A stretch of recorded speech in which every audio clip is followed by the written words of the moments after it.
This is the 6 Sports Desk.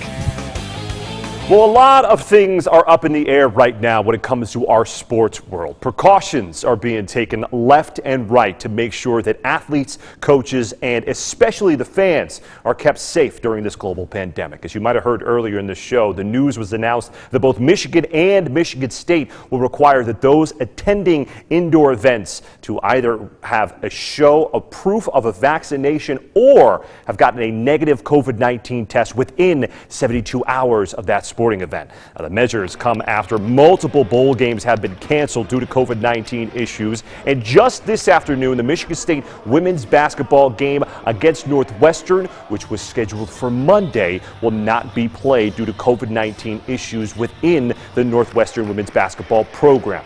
Now, the first game where these new requirements will be in place is going to be Michigan State men's basketball game against Nebraska at the Breslin Center on Wednesday night.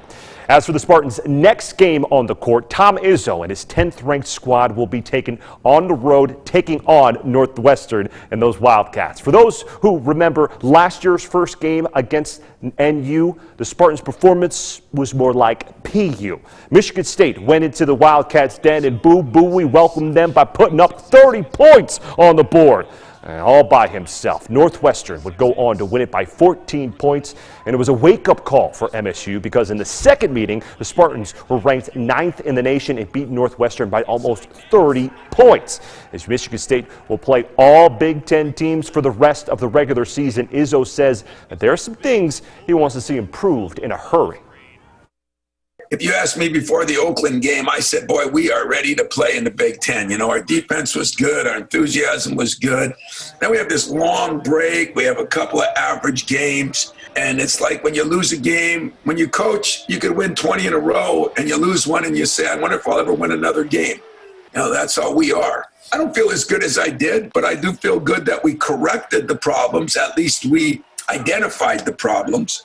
And whether they get corrected, it'll be up to the players. On the college football gridiron, last night was a nightmare for the Michigan Wolverines football fans as the second-ranked team in the nation was dominated by the Georgia Bulldogs to the tune of a 34-11 screeching halt when was a magical season for a team that wasn't even ranked to start this year. Now, the main stars were ready to go for what was sure to be a defensive battle, but Georgia's offense decided to hold a night class in scoring as it put points on the board in its first 5 drives of the game. The Wolverines' offense was shut down by the Bulldogs as Michigan running attack, which saw Hassan Haskins score 5 touchdowns on Ohio State, didn't have a rusher go for over 50 yards in a game. After the confetti fell over the Bulldogs, the Wolverines reminisced on the 2021 season. It wasn't our day, and sometimes it happens. You're going to face a lot of adversity in life, and this is one of those moments, but I'm taking the good from it and, moving on.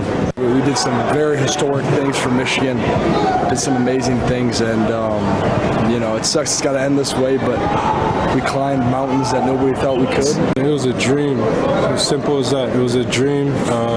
Again, no one even thought we were going to be here, man, and look at us playing in the playoffs, and didn't end the way we want, but it's a dream. Well, the team that Michigan beat in the Big Ten championship game, the Iowa Hawkeyes, were struggling early against Kentucky in the Verbo Citrus Bowl as Chris Rodriguez Jr. barrels his way in for the touchdown.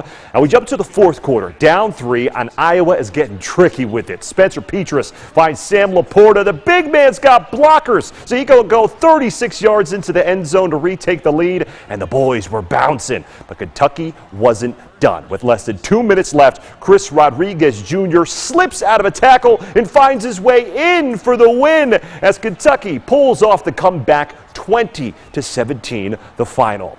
Some more Big Ten football updates for you. Penn State was routed by Arkansas in the Outback Bowl. The Razorbacks scored 17 points in the second half to the Nittany Lions none, beating them 24-10. And Ohio State is down 35-21 in the second quarter against Utah in the Rose Bowl game. The Buckeyes and the Utes are getting themselves into an old-fashioned shootout. We'll have more updates on the Rose Bowl tonight on 6 News at 11. Yeah, Marie, back to you. Thank you, Nick. Well, Kendall will be back after the break with another look at your forecast. So stay with us. 6 News at 6. We'll be right back.